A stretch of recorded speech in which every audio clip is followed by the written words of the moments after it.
एक अनार 100 बीमार कड़ी 8। तो मंच पर हैं मलिका और बीनू। मलिका अग्रभाग में खड़ी हुई और बीनू पार्श्व में। दोनों के हाथ में मोबाइल पर बातें कर रही हैं। पहले मलिका मुस्कुराकर बोली फ़ोन पर, हेलो बीनू। हेलो मलिका जी।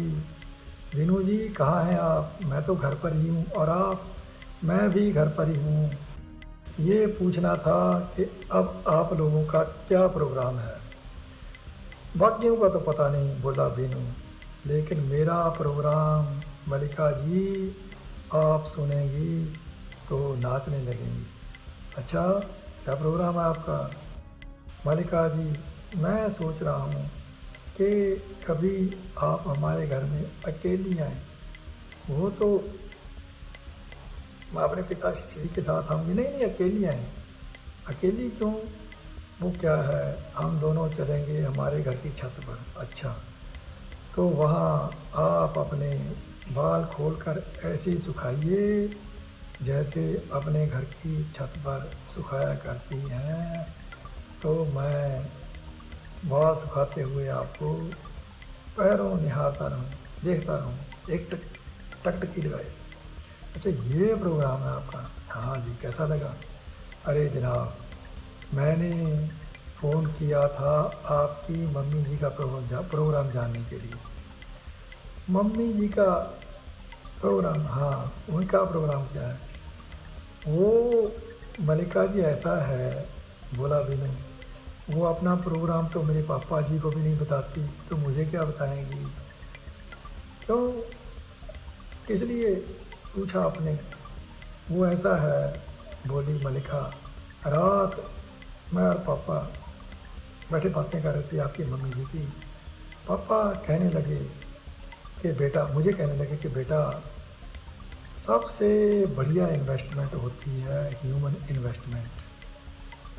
बहुत हो चुका ये पैसा कमाना, फैक्ट्रियाँ लगाना। अब हम इन्वेस्ट करेंगे श्रीमती दीपा देवी जी पर। अगर वो बन गई एमपी तो समझ लो कि हम भी पावर में आ गए। हाँ मलिका जी, ये तो उन्होंने लाख टके की बात की है, लाख टके की बात है। तो कहने लगे, मैं आपसे कहूँ बीनू जी आपको?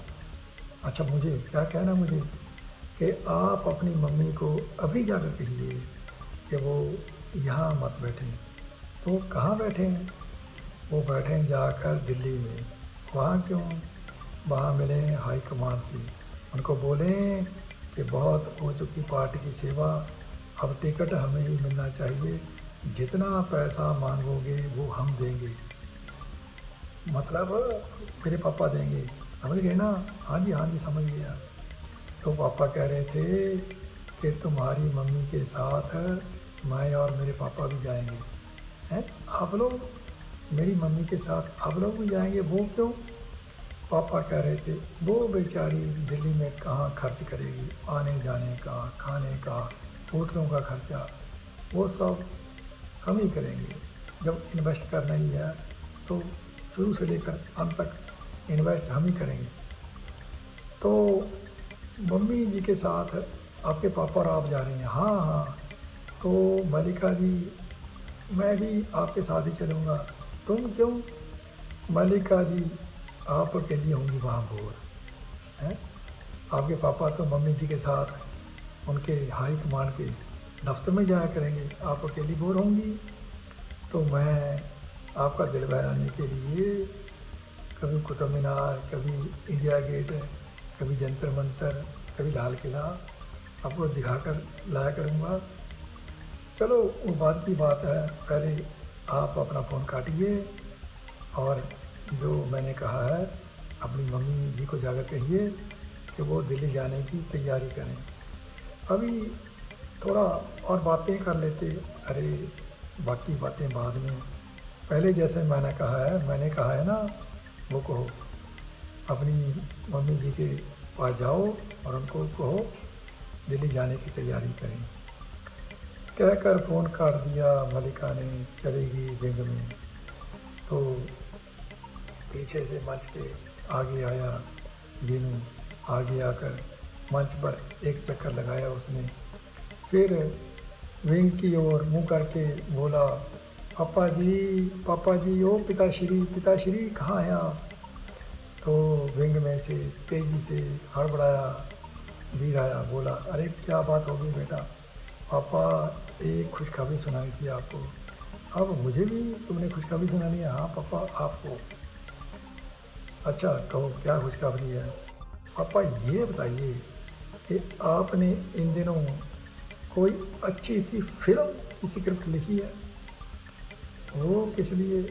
उस पर अगर एक फिल्म बनाई जाए, कोई प्रोड्यूसर मिल गया? प्रोड्यूसर तो पापा जी आपके सामने ही है। तुम?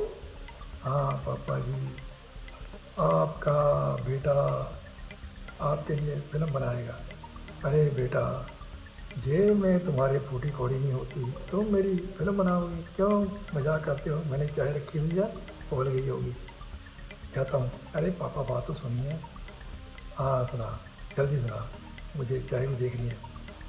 पापा अगर मान लीजिए मम्मी को मिल गई टिकट, फिर जीत उनकी पक्की है।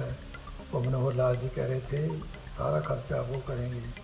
अच्छा फिर अगर वो जीत गई तो आपका ये बेटा बन जाएगा उनका दामाद। वो मलिका अपने पापा की है इकलौती संतान। तो सारी जायदाद मनोहर लाल की किसकी हुई? आपके बेटे की। तो फिर एक फिल्म क्या, 4-4 फिल्में बना दूंगा आपके लिए। अच्छा बेटा चलो, दिल बहलाने को गाली दिए ख्याल अच्छा, देखूँ चाहे जाकर। पापा मजाक मत समझिए इसको। हाँ इसके लिए रुकिए एक बात और सुनिए। हाँ हाँ आप कहो, जल्दी कहो, चाय देखनी है मुझे। पापा आप अभी मम्मी जी को कहिए कि वो यहाँ मत बैठें। तो कहाँ बैठें? जाएं दिल्ली हाई कमांड के बंदों से मिलें और उनको बोलें कि बहुत हो चुकी पार्टी की सेवा। लगा दोहराने वो मलिका के डायलॉग, बोला कि जितना पैसा चाहिए हम देंगे, मनोहर लाल जी देंगे, टिकट हमें मिलनी चाहिए। अच्छा बेटा कह दूंगा, तुम्हारी मम्मी से कह दूंगा। तो कहकर वीनू निकल लिया बाहर की ओर। तो वीर भी मुड़ने लगा तो मंच पर आ गई दीपा। बोली वीर से, क्या बात है, आपका लाडला बड़ा खुश जा रहा था और आप भी खुश नज़र आ रही हैं, ऐसी क्या बात हो गई? बताता हूँ, पहले चाय चाय ले आऊँ, मैंने चाय बनाई है आपके लिए, फिर बताता हूँ। कहकर विंग में चला गया वीर। लगी मंच का चक्कर लगाने दीपा और सोचने लगी कि ऐसी क्या बात होगी पिता पुत्र में कि इतने खुश खुश दिखाई पड़ रहे हैं, ज़रूर कोई अच्छी बात होगी। तभी विंग में से 2 कप चाय के लेकर आया वीर। बोला दीपा से, लीजिए श्रीमती जी, अपने पतिदेव के हाथों से बनाई हुई चाय पीजिए। क्या बात है पतिदेव जी, आज मुझे आपने अपने नाटक का कोई नया सीन तो नहीं सुनाना? अरे अपने नाटक का नहीं, सीन सुना रहा हूँ ज़िंदगी के उस नाटक का जो खूबसूरत मोड़ लाने वाला है। ऐसा क्या है वो भी बताऊँगा। पहले ये बताइए कि अगर घर के एक मेंबर को मिल जाए पावर तो पूरा परिवार पावरफुल हो जाता है कि नहीं? हाँ वो तो हो ही जाता है। तो कहना क्या चाहते हैं आप? श्रीमती जी आपको टिकट अगर मिल गई, कह रहा था ना मनोहर लाल पार्टी इसके बारे में सोच रही है। हाँ और आप गई जीत, तो आप मुख्यमंत्री नहीं बनी तो मंत्री तो पक्का बन ही जाएंगी। हाँ वो तो बन ही जाऊंगी। तो आपकी हो जाएगी चढ़ाई और पतिदेव जी मेरे साथ आपकी भी चढ़ाई हो जाएगी। हाँ वो तो हो जाएगी, लेकिन और तरह से। और तरह से कैसे? चौंक कर बोली दीपा। वो ऐसे कि श्रीमती, वो जो है ना बॉलीवुड के मशहूर एक्टर और निर्देशक अमजद अली साहब, वो तो आपकी पार्टी के चुनाव से पिछली बार टिकट लड़े थे ना। हाँ, और वो जीत भी गए थे। तो जब आप बन गई मंत्री, तो फिर आप मेरी मुलाकात करवाइए उस अमजद अली से। अच्छा, फिर मैंने पिछले दिनों एक धांसू स्क्रिप्ट लिखी है, मैं सुनाऊंगा उनको, उनको पसंद पक्का आ जाएगी और वो बना देंगे फिल्म। वो फिल्म होगी सुपर डुपर हिट और आपका पतिदेव हो जाएगा फिल्म इंडस्ट्री में हिट। कैसी रही? अच्छा, हाँ, और एक बात और, अब आप यहाँ मत बैठिए, तो कहाँ बैठूँ? आप बैठिए दिल्ली जाकर, वहाँ मिलिए हाई कमांड के बंदों से।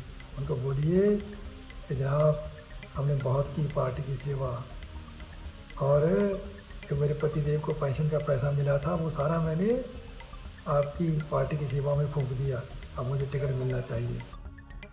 तो दिल्ली तो बैठ जाऊँगी, दीपा बोली, लेकिन वहाँ दिल्ली बैठने का खर्चा, अरे उसकी चिंता मत कीजिए, आपको कितना पैसा चाहिए? पूछा बीए ने। पहले 8-10 लाख तो चाहिए ही। 10 लाख से काम चल जाएगा? चल जाएगा, लेकिन कहीं डाका डालने की योजना तो नहीं? ना ना, बैंक जिंदाबाद, बोला वीर। वो बैंक है ना, पेंशनरों को पेंशन लोन देता है। मैं भी बैंक जाता हूँ, उनको बोलता हूँ कि 10 लाख दीजिए मुझे। तो जनाब जाइए, फिर मैं भी तैयारी करती हूँ दिल्ली जाने की। तो जनाब चल दिए दोनों रिंकी और यह हमारा नाटक की कड़ी आठ होती है ख़त्म। 9 कहेंगे कल को, तब तक नमस्कार नमस्कार।